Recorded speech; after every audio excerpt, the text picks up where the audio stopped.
Thank you. Okay, so over to Anne, and thank you everyone for participating. Looking forward to it. Right. Oh, it's lovely to see so many of you here. That's really great. And I'll just tell you first what the inspiration was for this, for what we're going to do now. Beginning of May, I went to an online event that was part of the London Library's Literature Festival. And there was an event where two people talked about books from different continents and just talk for a few minutes and then asked each other questions. And I just thought, oh, we could adapt that idea for an IBBY event where we talk about children's books from different countries, because I've got a great reading list as a result of that event, but they're all for adult books. So I put the idea to the rest of the committee, and they thought it'd be a good thing to do alongside the AGM. So I think Pam's already said we're very pleased to welcome Ruth Ahmedzai-Kemp and Helen Wang, who I think is here now as well. I've seen her somewhere, who are both translators, very knowledgeable about books from around the world. Ruth translates from Arabic, German and Russian, and Helen translates from Chinese. So they're going to present some books that they're enthusiastic about. And also I put the word out to the rest of the committee to see if anybody on the committee would also like to present a book. And Becky, Karen Ann, Jessica and Lena are each going to present one book each as well. So I had hoped we'd be able to cover every continent, but actually the way it's worked out, we're not actually going to do that. We're going to start off in Europe, travel to the Middle East, then from there to the Americas, East Asia, and then back to Europe, where we look at one or two Russian books, which seems really appropriate because of where the Congress is. So I've actually got a PowerPoint. Now I might need a bit of help, which has got all the book covers on, so that will help you to be able to know about the books. So so we're going to start off, as I said, in Europe, and with a book that may be familiar to a lot of you, but you may not have realized that it originally originated in Greece. So Lena is going to talk about this book. Lena, do you want to share your screen now? Yeah, I'm going to share my screen, so I'm sorry about stopping yours. Yeah. Okay. So let me, because I took some pictures, so let me see. You probably know the book. Can you see my screen? Mm-hmm. Yes. I want to start presenting. Yeah, here it is. So, okay, perfect. You do the slideshow. That's it. Sorry, can you see the full screen, the PowerPoint? Mm-hmm. Yes, thank you. Okay, No, perfect. Perfect. Yes. So this is the retelling of the traditional story of the Three Little Pigs. It's called The Three Little Wolves and the Big Bad Pig, or in Greek is Ta Trία Μικρά Λυκάκια. And the Big Bad Pig rhymes in Greek too. It's Rouni Rouni Ipulo Kako Guruni, which is funny that it rhymes in both languages. It was published in 1993 and became an international bestseller. Surprisingly, the book had lain around on Trivizas, on the author's desk, for years, because no publisher was willing to publish a book in which the wolf is not evil but good. So, however, it was published in the end, became a great success, received multiple awards, and it even reached #2 on the New York Times bestseller list for picture books. It has been translated into 17 languages. English is one of them. And the author, you can see the picture of the author on the top, is Eugene Trivizas. He was born in Athens in Greece in 1946. And he's a very popular children's author in Greece. He has written more than 100 children's books. He won many national and international awards, and he was also nominated for the Christian Andersen Award in 2006. Interestingly, he did his PhD in criminology in the UK and has been a professor of criminology and criminal justice at the University of Reading. And then the illustrator is Helen Oxenbury. She's an English illustrator and writer of children's picture books. She lives in North London and has twice won the Kate Greenaway Medal. So the story features 3 anthropomorphic wolves who built 4 houses using different types of materials, bricks, concrete, steel, and flowers. It was time for the 3 little wolves to go out into the world. So off they went and built themselves a nice brick house, but they hadn't reckoned on the big bad pig, who soon came along and knocked their house down by using a sledgehammer. So in the beginning, he's trying to huff and puff, but he couldn't break the house down, and then he came with a sledgehammer. And it's interesting that he asks the pigs to come out, and they answer, no, no, no, by the hair on our chinny chins, we will not let you in, not for all the tea leaves in our china teapot. And this becomes a pattern. So the little wolves build a stronger house, a house of concrete, but that didn't stop the big bad pig, who came back with a pneumatic drill. We have a picture. Yeah. And then even a house made of armor plates could not protect them. It was only their encounter with the flamingo bird that solved the problem in an unexpected and satisfactory way. The flamingo offered flowers to the 3 little wolves, and they built a house full of flowers.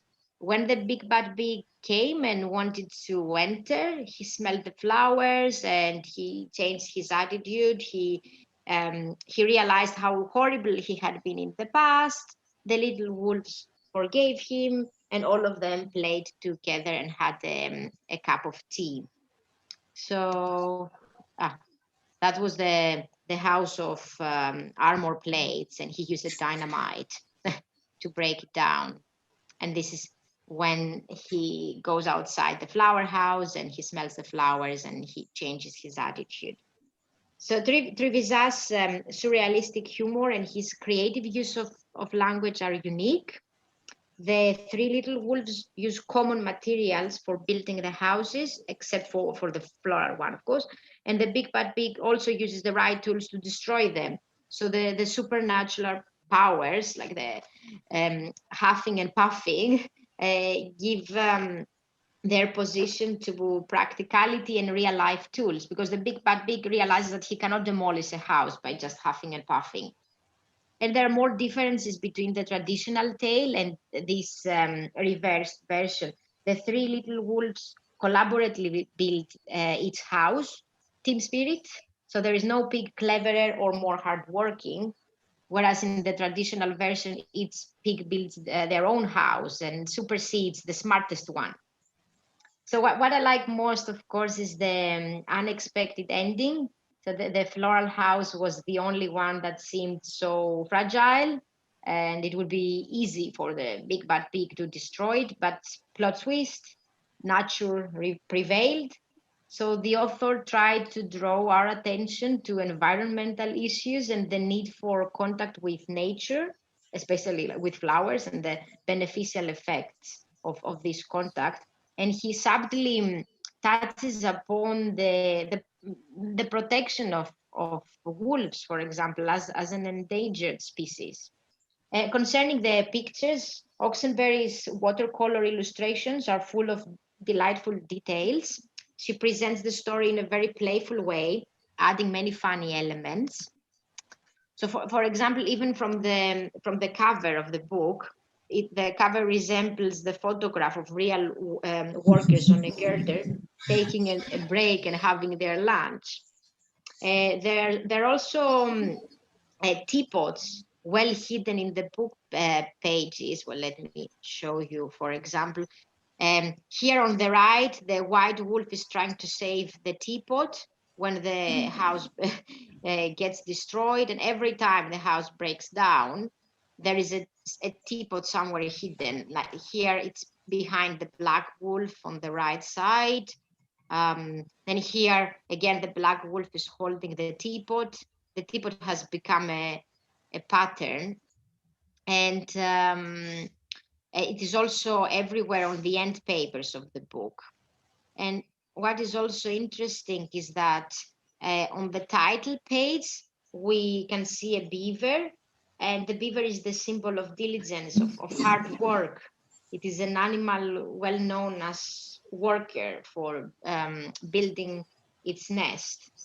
So I truly enjoy this book, and maybe it's famous in the UK too, like in Greece. But I recommend it for audience of any age, like both adults and children. And now that I read it again, because of this short presentation, I noticed details that I hadn't noticed before.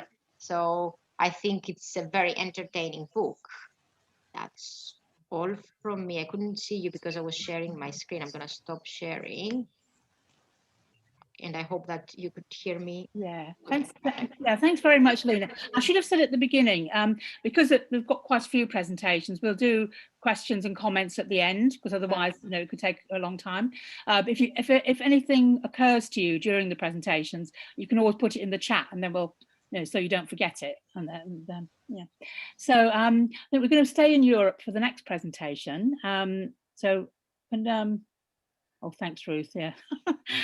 So the next presentation is coming from Becky, who wants to recommend a book which has been translated from Dutch. Right.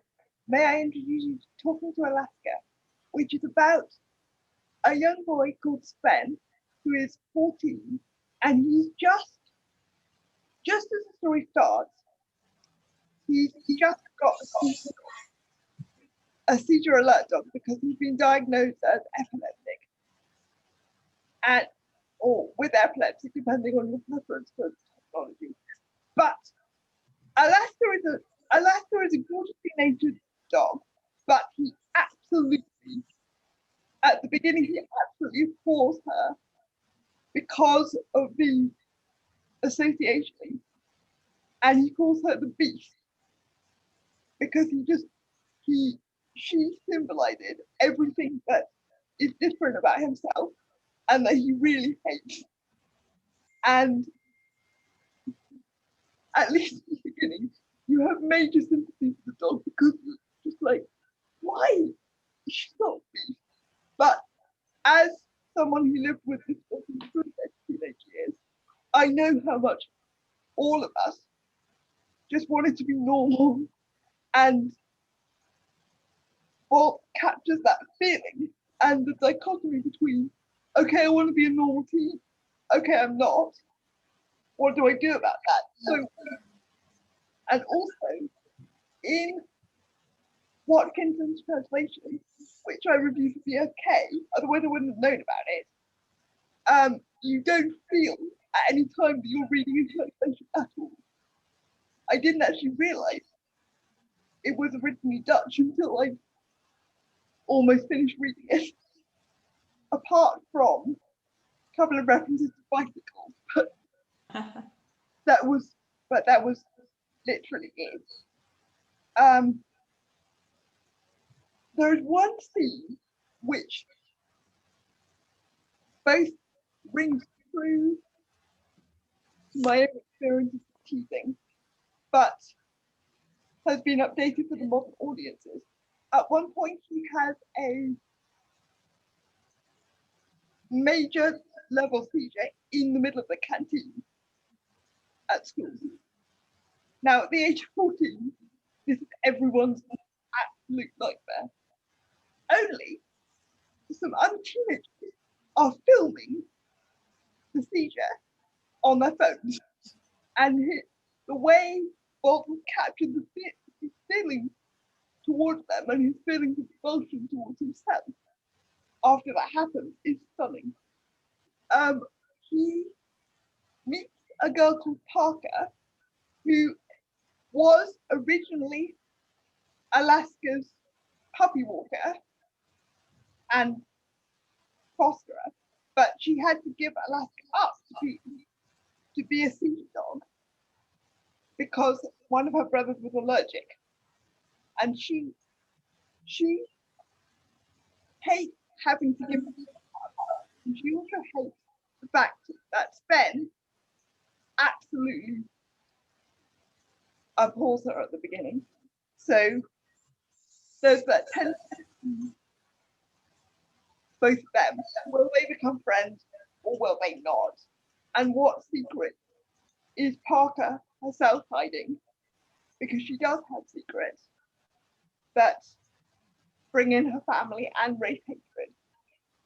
So, yes, if there are any teenagers that people know who are feeling isolated, they might well like to read Alaska. And it's also very suitable for animal lovers because Alaska jumps off the page as a canine character.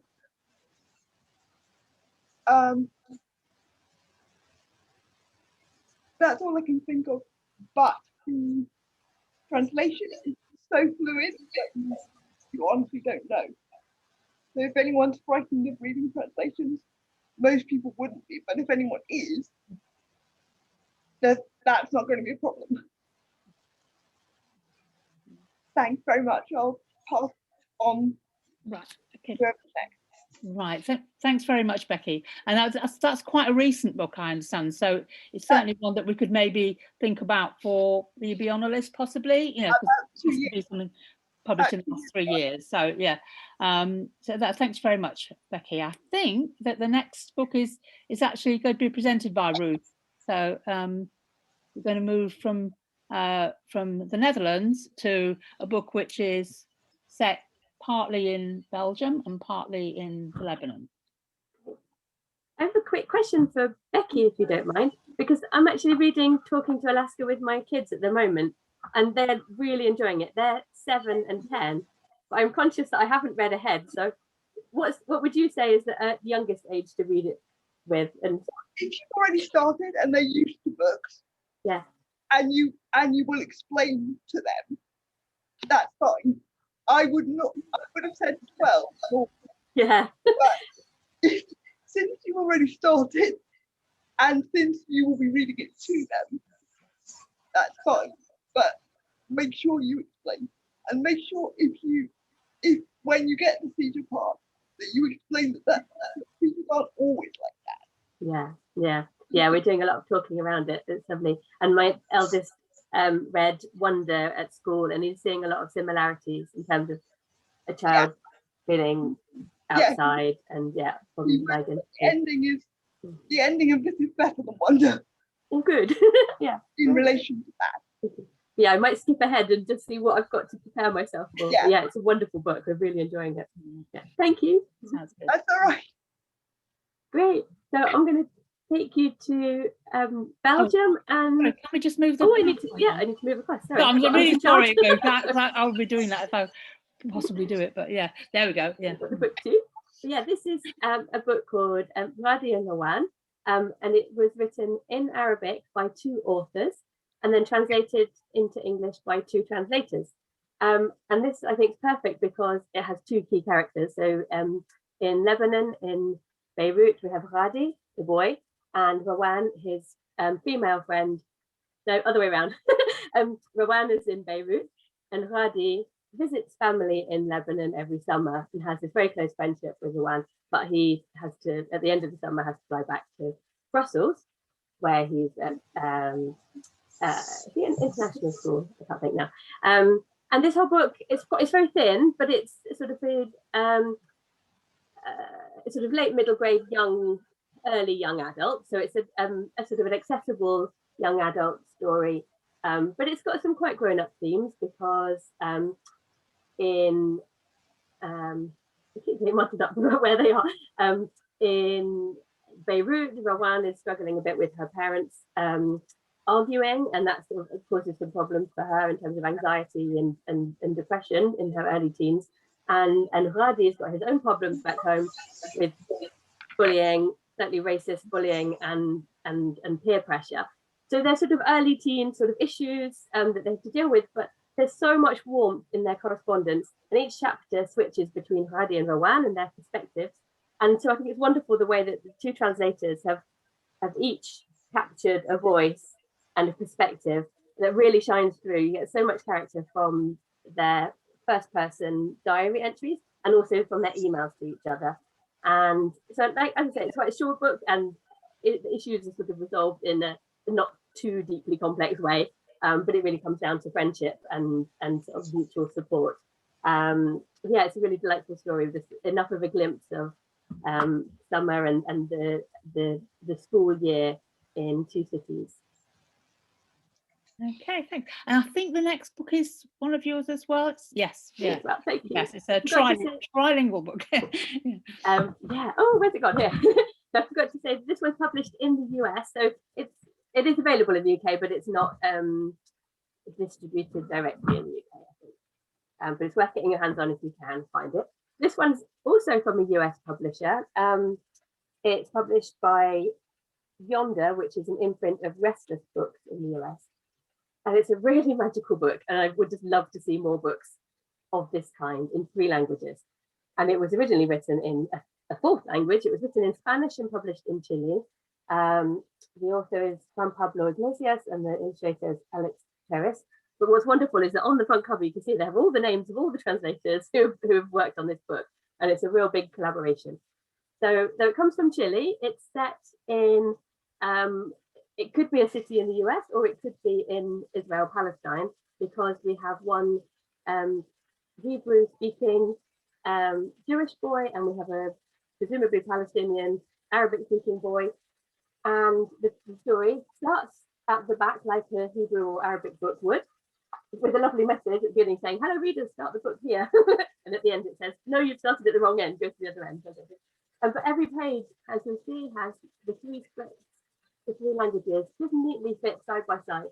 It's a really succinct, beautifully written book with just such a simple story of 2 boys who, for their birthdays, both get similar presents. Basically, one is given a Jewish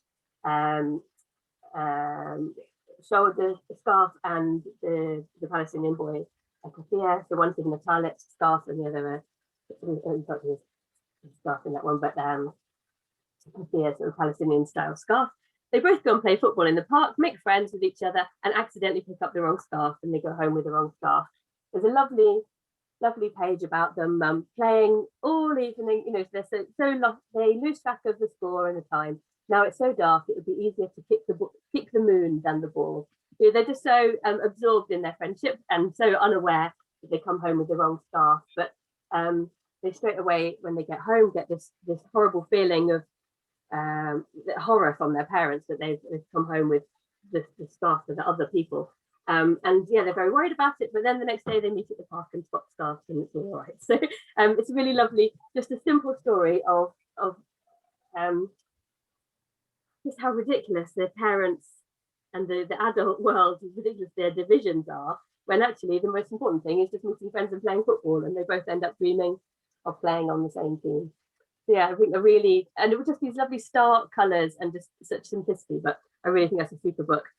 So again, it's published in the US, but and so I'm not sure how difficult it is to get hold of here, but it's one to look out for, and I'd love to see it published in the UK as well. Yeah, it's one I'd really love to read too. I noticed Akram's written a message in Arabic, which sadly I know a little bit of Arabic. I can't read, and presumably Ruth can. I was going to say leave the questions till the end, but I'm curious to know. I'll look and answer by the end. Yeah, thank you. Okay. Yeah. Okay. Now I think that book was, as Ruth said, was published, comes from Chile originally, even though it's in 3 other languages. And the next book is, which Karen Ann is going to talk about, is about a Peruvian Scottish girl in the US, I think. But I won't say any more because I haven't seen it. I've only read about it. Yeah. Okay, so I've got Marisol McDonald Doesn't Match, and it's an it's an American English translation into Spanish actually, and it's the Spanish title Marisol McDonald No Combina. It's written by Monica Brown, illustrated by Sara Palacios, and the translation in its English to Spanish format is by Adriana Dominguez. It's published by the Children's Book Press, who are an imprint of Lee and Low Books of New York, and it was published in 2011. So the story, as the title says, is Marisol McDonald Doesn't Match. Marisol McDonald has flaming red hair and nut brown skin. Polka dots and stripes are her favourite combination. To Marisol, these seemingly mismatched things make perfect sense together. Other people wrinkle their noses in confusion at Marisol. Why can't she just choose one or the other? But try as she might, in a world where everyone tries to put this biracial Peruvian, Scottish, American girl into a box, Marisol McDonald doesn't match. And that's just fine with her, but is it? From the beginning, we hear from many characters, family, friends, her teacher, who all ask her why, in terms of what she does that doesn't match. Her skin and hair, her pants and shirt, the way she signs her name as she uses cursive writing instead of print as she's told to at school. The game she wants to play, not just soccer or pirates, but soccer playing pirates. She suggests, as pirates can play soccer, can't they? Of course they can, I can hear you all say. Marisol decides that she perhaps does need to match. So one day coordinates her hair with her clothes, plays pirates, but no soccer. She eats regular peanut butter and jelly sandwiches, but finds them mushy. And she tries to match her work in class. At the end of the day, Ms. Apple, her teacher, writes her a note. I want you to know that I like you just the way you are, because the Marisol McDonald that I know is a creative, unique, bilingual, Peruvian, Scottish American, soccer playing artist and simply marvelous. Marisol has a newfound confidence. My name is Marisol McDonald and I don't match because I don't want to, she declares to her family and friends. And with a little twist in the tale, she finds an equally mismatched and simply marvelous puppy, just like her.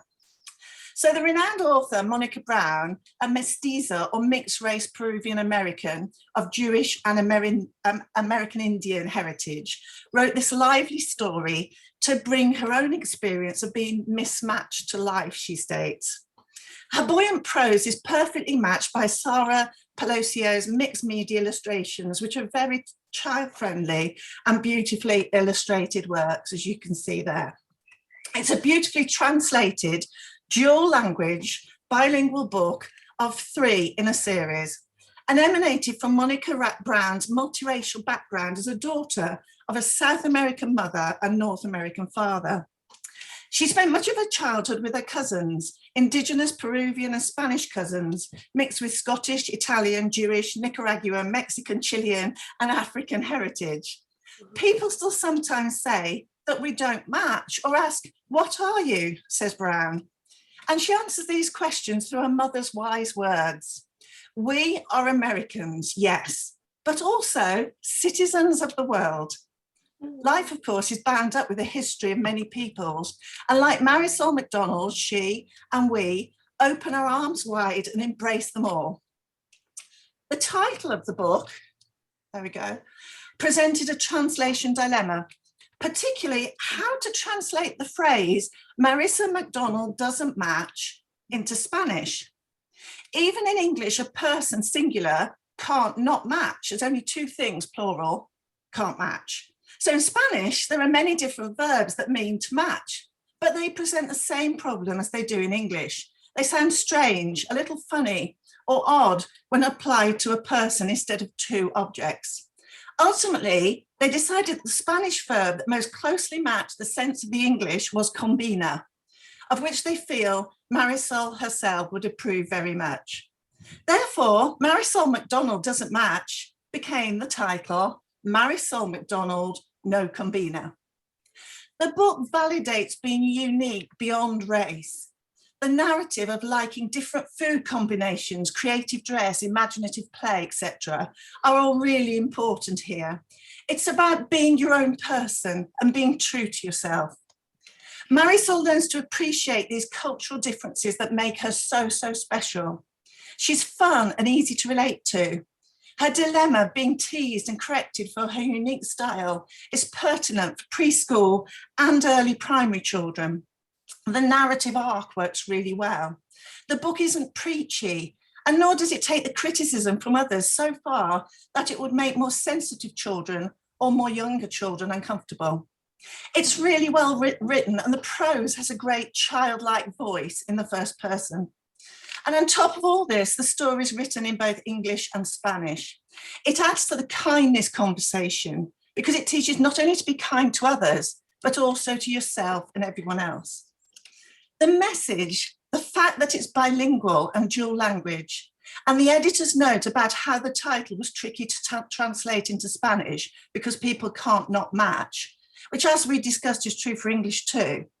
So ultimately, when Marisol re-embraces the fact that she likes to combine things that aren't typically combined, the reader sees how silly it is to define what can and can't go together in the first place. And that's a really nice touch. The translation is the metaphor for the story, and it works beautifully. Thank you. Yeah. Thanks so much for introducing us to Marisol. I've not come across it before. I think there's a couple of sequels as well. There are, yes. Yes. There's Marisol McDonald and the Clash Bash, and Marisol McDonald and the Monster. Yeah, so yeah, that's really good. That's really great. So we're going to stay in North America now, and Jess is going to talk to us about a book which did get published in the UK, but didn't take off in anything like the way it's done in the States. So Jess, over to you to talk about Stellaluna.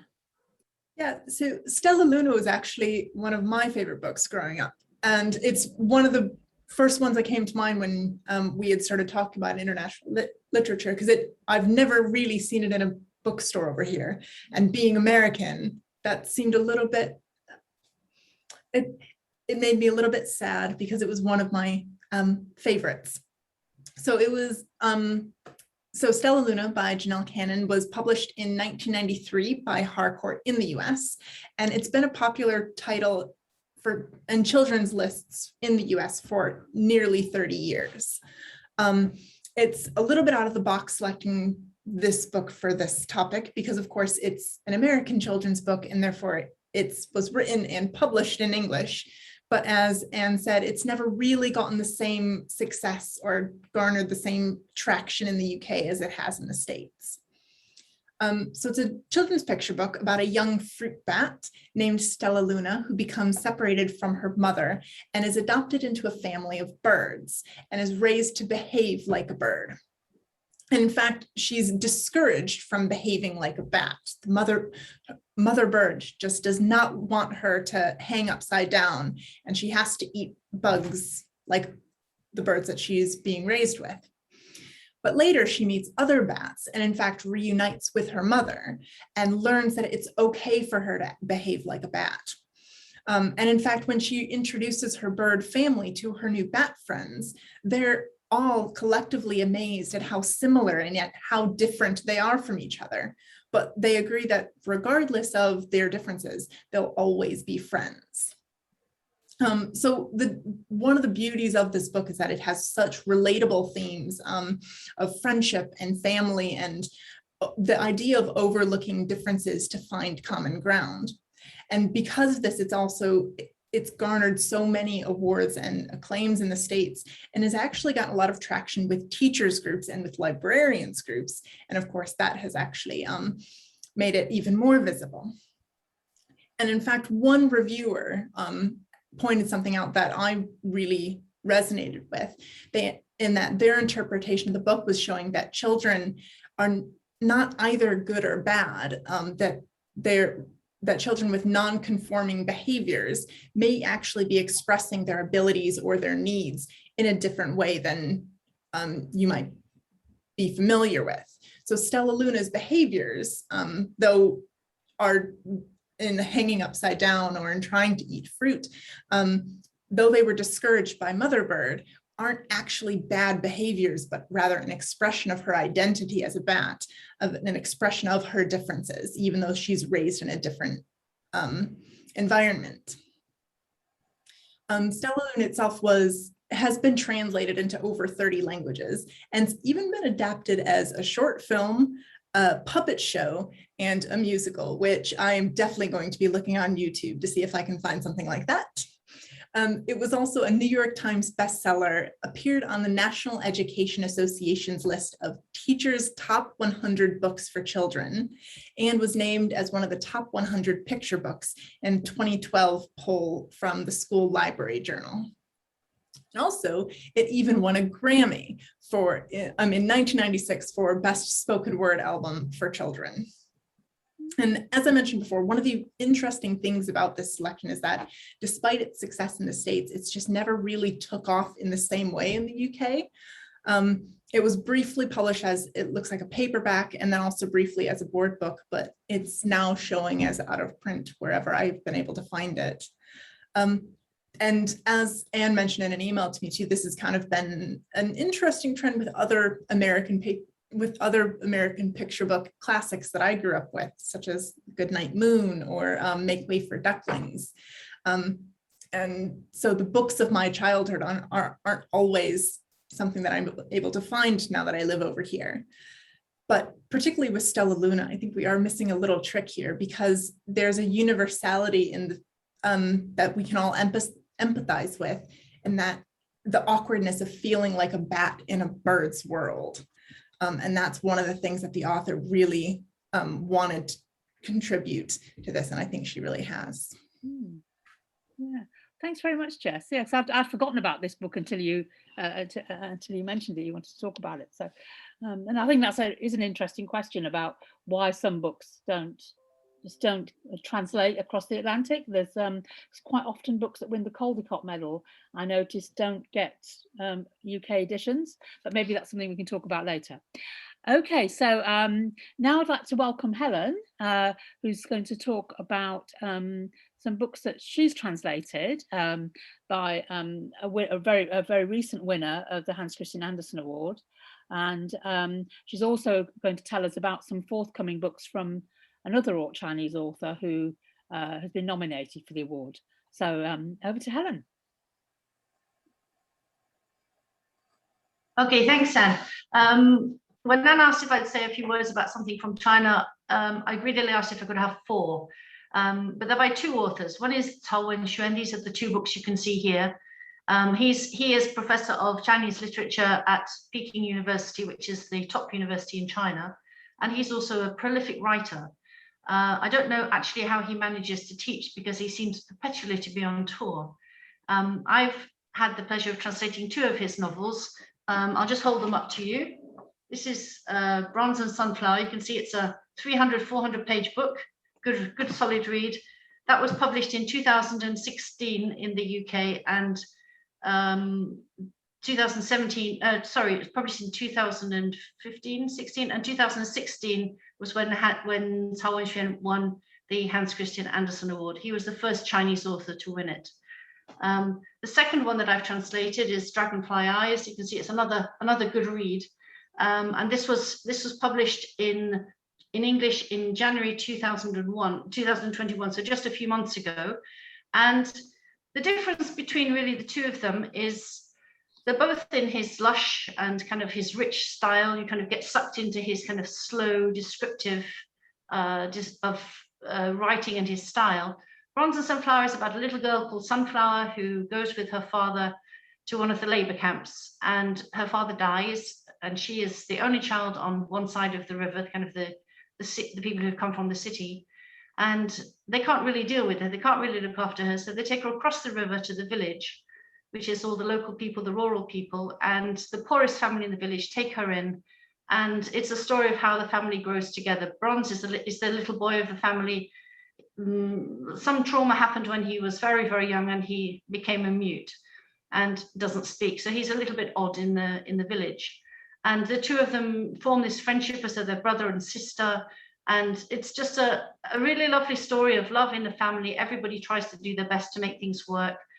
Story also about resilience, about the hardship, about, you know, there's a famine, the boat just isn't going to come. The boat is not going to come. The boat is not going to come, and there is nothing to eat. And it's quite scary.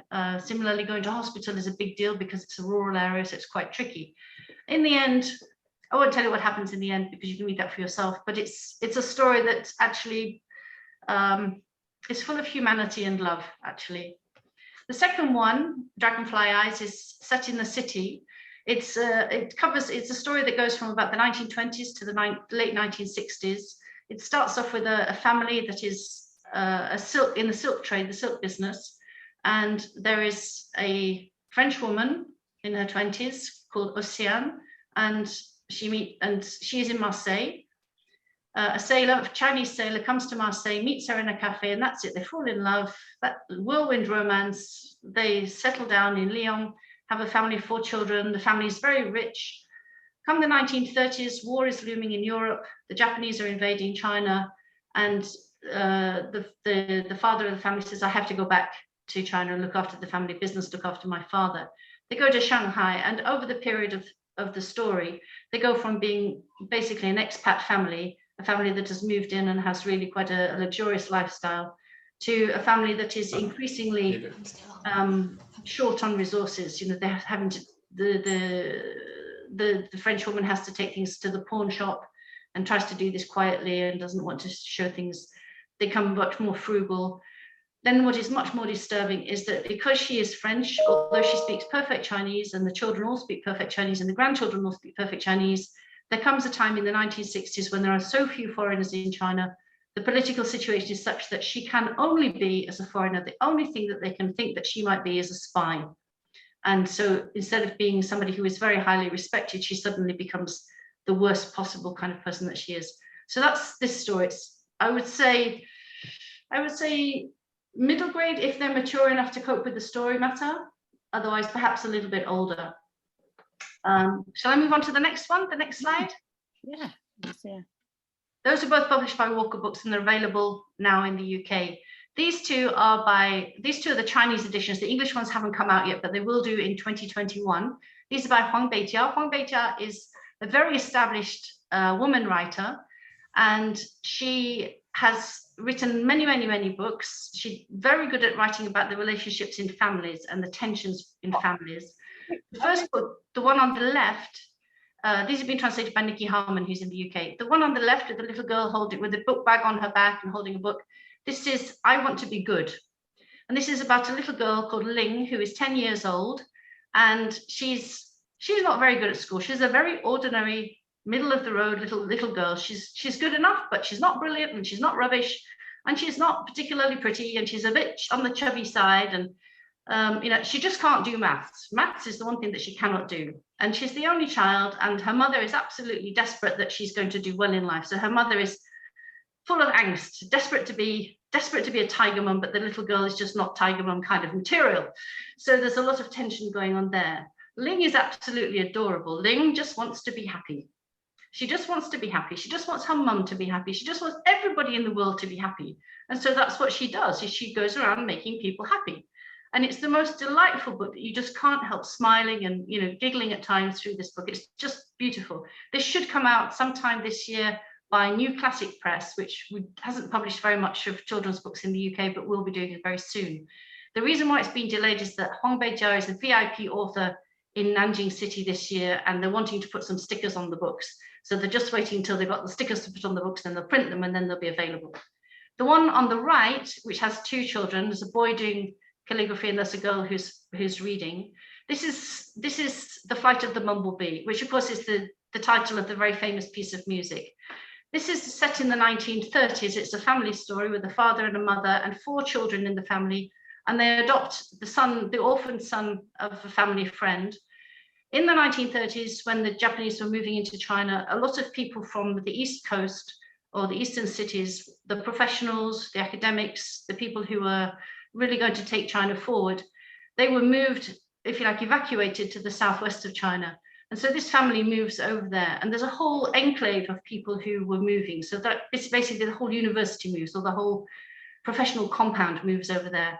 And this is the story of how the family lives through this difficult period and how they all get together, what they do in times of hardship, what they do together, and they sing. There's a lot of music in the book. And Nikki's created like a playlist for the music, so you can listen to the music.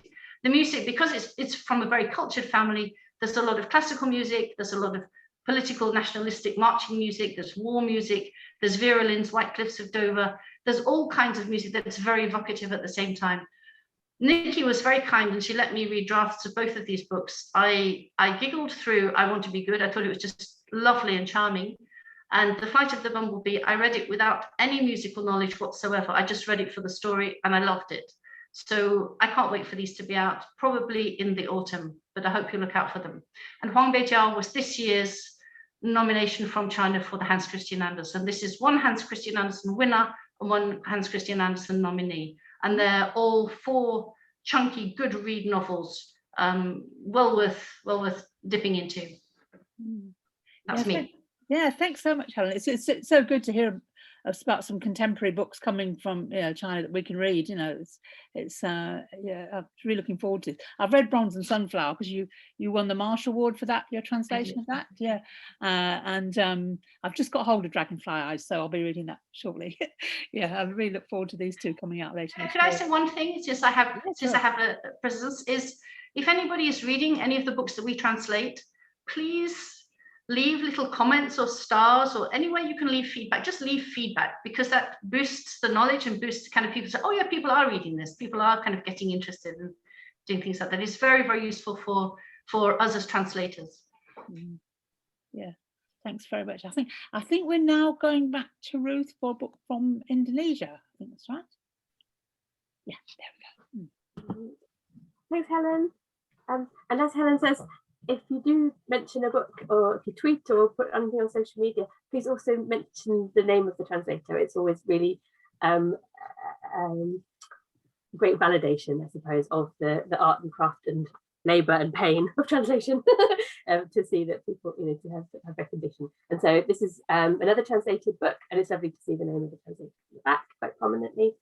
The Adventures of Nawila by Frieda Gaudiamo, and it's illustrated, partially illustrated throughout by Cecilia Hidayat, and then translated from Indonesian and also Javanese by Ishka Mahasi de Gaulle and Kate Wakeman. So it's mainly in Indonesian language, Indonesian Bahasa, I think it's called, and it's partially in Javanese because of the mix in the family, and so there's different dialects there. It's a really absolutely adorable book, I have to say. It's another slim one, a good sort of middle grade read. A lovely one to read together, parent and child, and to talk about all the cultural differences and just how different, surprising, charming Nawila's first experiences of school are compared to our own. It's completely different setup. None of the organized, everybody starting school on the same day sort of induction process. It's just Nawila's mum realizes it's time for her to go to school, finds a school, sends her off, and another sort of shock of just being plunged straight in. But it's important to say this is not contemporary Indonesia. This is based on the memories of the author's childhood. I think it's in the 50s, 60s. So it's another time. It's a more rural time, but you get a lovely impression of Nawila's slightly chaotic childhood in a rural setting, playing in the street, playing with her friend Dul, chasing trains, getting up to mischief. There's lots of accidental mischief. She doesn't mean to cause trouble, but she keeps finding herself in trouble and bringing despair upon her mum. But yeah, it's lovely illustrations throughout. One page I've bookmarked, which I love, is when she is sort of a mixture of the Christian community and then Muslim children. So she goes to visit her Muslim friend and really wants to join in. So she pulls a sheet from her mum's bed to wrap herself up in to make a headscarf. And she's so well-meaning and so such great intentions. Of course, she gets into huge trouble for dragging her mum's beautiful, clean white sheet through the mud and through the dust. So yeah, really charming book. And great news is that the Emma Press, small independent publisher in Birmingham, this year they're going to be bringing out a second one in the series. So more stories from the life of Nawila. And also, if you're interested in hearing the reading, the author recently appeared along with me and Helen and one other translator at Cork World Book Fest. So if you go to YouTube, you can find Cork World Book Fest. They had some recordings, and we did one children's event, and the author read one story from this book. Thanks, Ruth. I heard Emma, I think it was maybe an event you were involved in as well, Emma Wright, talking about very enthusiastically about this book, and she publishes a lot of poetry, which I know about from my work at CLPE, but in fact, Kate Wakeling's just got a new collection out. So she's a poet, isn't she? Yeah. So and I know she's very enthusiastic about this book. The Emma Press have got some lovely quirky books. They don't sort of fit within one genre exactly, but there's some really nice surprises there. And a lot of picture books. So we've sort of come around to now a country that straddles Asia and Europe, and it's as the IBBY Congress is, as we've heard from Sophie earlier, is in is in Moscow. So it'd be really nice to end up with 2 books from Russia. Yeah. Thank you. Just checking. Yeah, we've got those two coming up as well. So this is a big one. So I can only just fit it into the camera. But this is an absolute treasure trove. It's a non-fiction book about Russian history.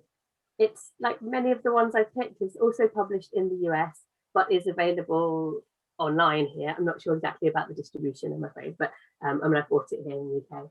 Actually, I've ordered it through a bookshop, so I suppose it must be distributed here as well. So it is, as it says on the cover, The Apartment, A Century of Russian History.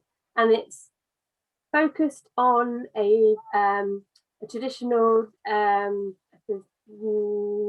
century apartment block in St. Petersburg, a really typical design of flat, which and then the story, I suppose, starts in Tsarist times, and we go through the revolution, we go through the Soviet Union and all of the different changes as this apartment shifts or changes from being a family apartment into being a kommunalka, a communal apartment.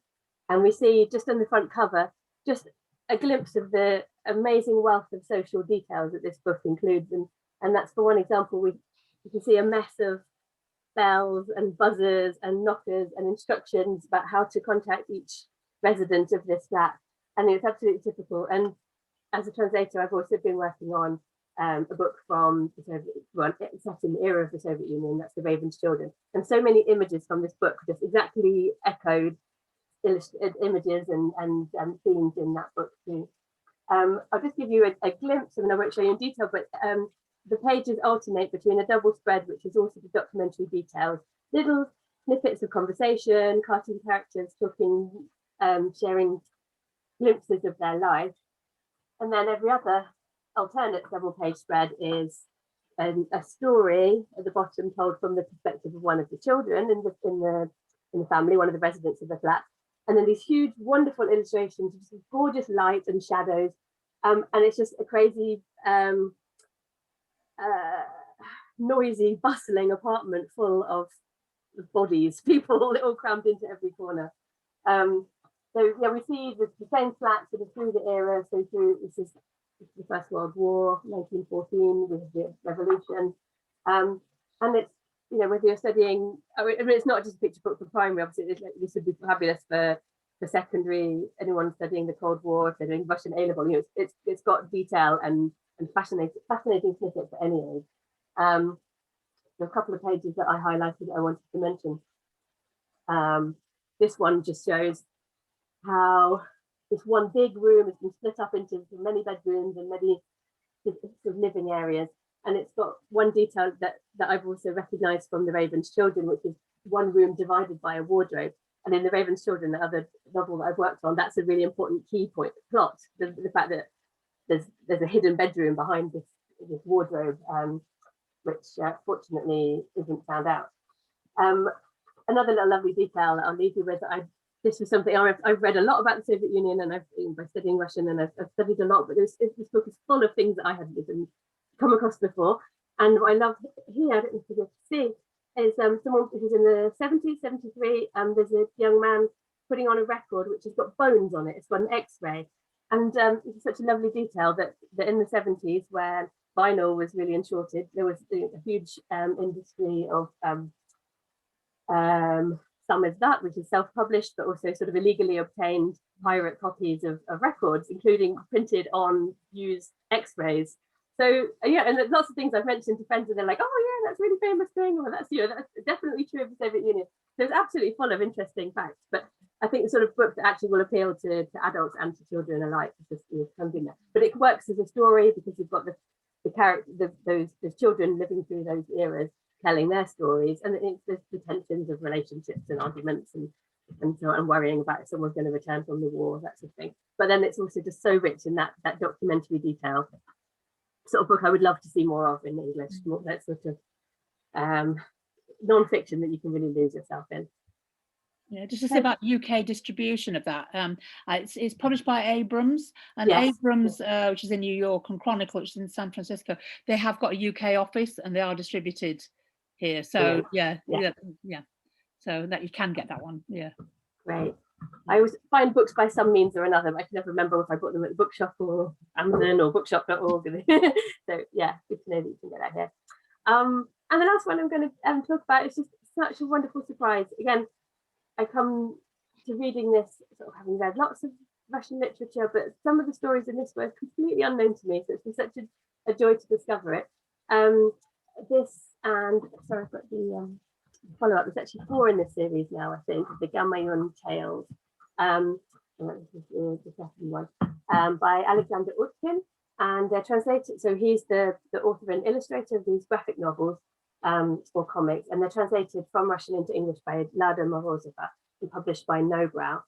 And they're sort of comics, graphic novel representations of Slavic mythology. And I'll show you in a second just some of the pictures from within, but they've got this richness, this rich, colourful, unusual aesthetic, which is nothing like how I would have imagined Russian folklore. It's like it transports you to another realm. It feels to me more like Mexico or South America. It's got this bright, these colours and this unusual sort of exotic look. And I think if these become more popular, they sort of they could do the same for Slavic mythology as Marvel has done for Norse mythology. You know, my children are obsessed with Marvel and Thor and Loki. They know so much about Norse mythology from those films and from the comics. And this has just got this sort of richness that could do the same for Slavic mythology. This is the story of how to summarize the story. It's the battle of the kingdom of the animals and the kingdom of the birds. The eagle, who is the king of the birds, has been weakened by this battle and needs the help of this Russian merchant to regain his strength. And then he's indebted to him, and it's all about this sort of this debt and repayment, but the sort of struggle to persuade the sisters of the eagle to pay him. So they go to the realm of the copper, the realm of silver, the realm of gold, and eventually he gets his repayment. But yeah, some of the images and the colors are just to me more evocative of Latin America or South America. There's lots of these sort of what I would have thought of as sort of Aztec or I don't know. I mean, it's just a lovely kind of a mixed aesthetic somehow. But yeah, it's so rich. There's lots of lovely detail there. So yeah, there's loads of these stories, and the second one, actually I haven't read this yet, but I've received it in the post from the publisher. I must read it soon. So this one is, I'd say, is more comic style. It's sort of a bit more of a feel like Asterix or you know, it's more humans, I suppose, and more just more conversation. Yeah, I look forward to reading that soon. But yeah, they're both really rich and exciting, and they're really gripping stories. Thanks. Well, thanks very much. That's great. So we've now completed our tour. So if Ruth, yeah, that's it. Great, thanks. So we can all see each other. I know a few people have had to leave because they've had other commitments, but there's still quite a lot of us left. So has anybody got any comments or questions for the presenters? Thank you. That's a fantastic list for my my reading list. Thank you.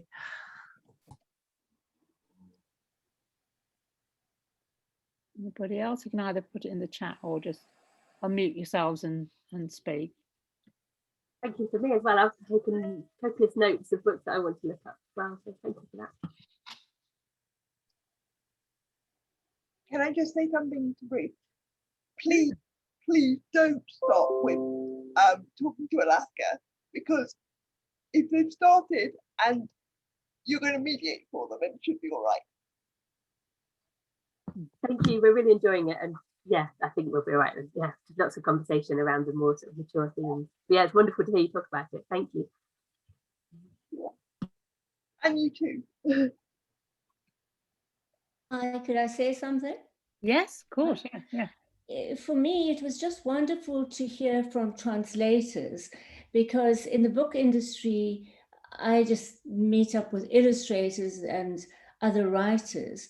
So to hear people who've got such knowledge of language and the rhythm of language. It's a tricky thing to be a translator. I've done a little bit of it myself with Afrikaans into English. And I just admire translators because they've got to take this story and turn it into something equally magical, but in a completely different language, and do all the idiosyncrasies and the idioms and everything that comes with that language. So this was such an enriching session to actually listen to people who are dealing with word in a foreign language all the time.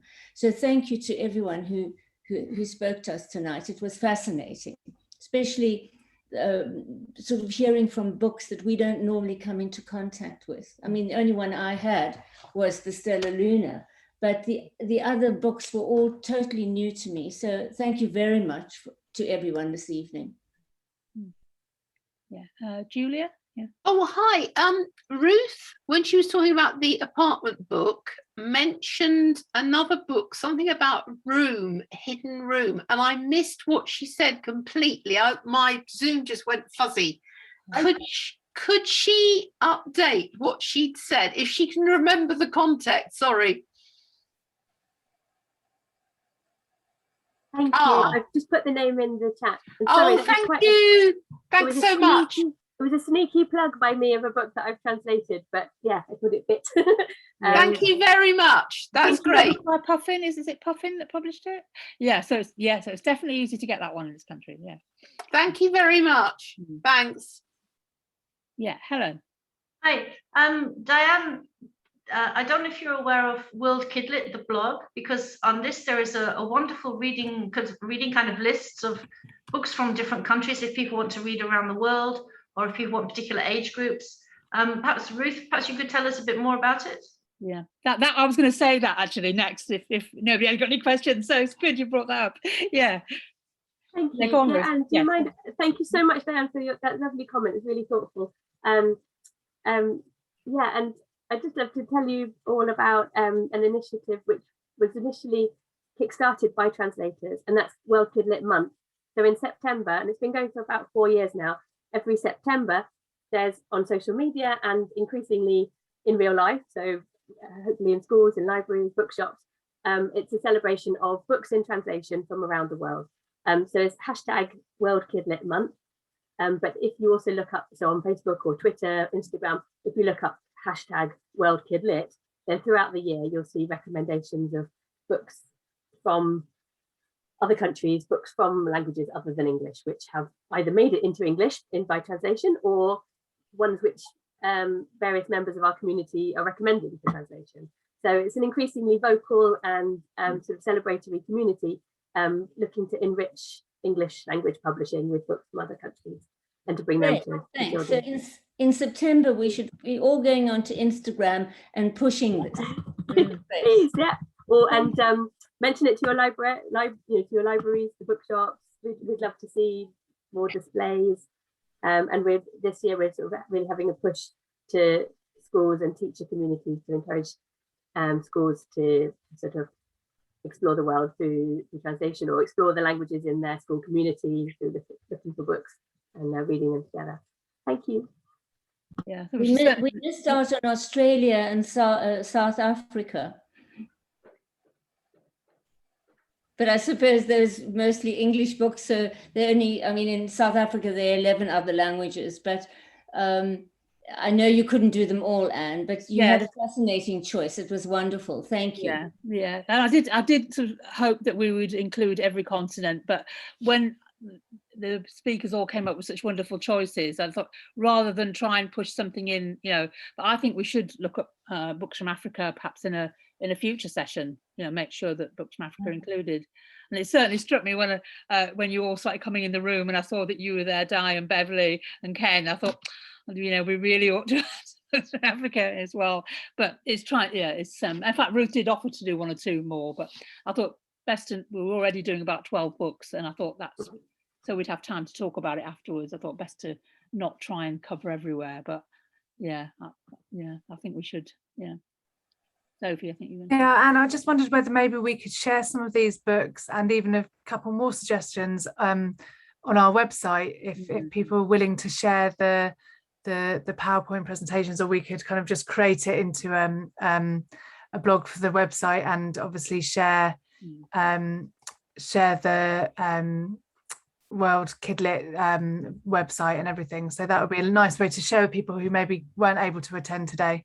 Yeah. I didn't write mine down, but I can if I email it you. Yeah. Because I just spoke from. Yes, well, that was kind of the idea for today. But yeah, I was thinking we could make a list of the books and somehow distribute that at least to people who came. But it's actually the people who didn't come that, that we want to get to, isn't it? Yeah. So people didn't have to write everything down. But when I created the slides, I was trying to make sure that we got all the names of the illustrators. I didn't put publishers in as well because it was just a bit too much text. But yeah. So I don't know if people were writing things down but perhaps we should make a list and put that as a blog post, and then a line or two about each book. We'll have to think how best to do it, but yeah, I think we should do that. Yeah. Has anyone got anything else they'd like to say? Or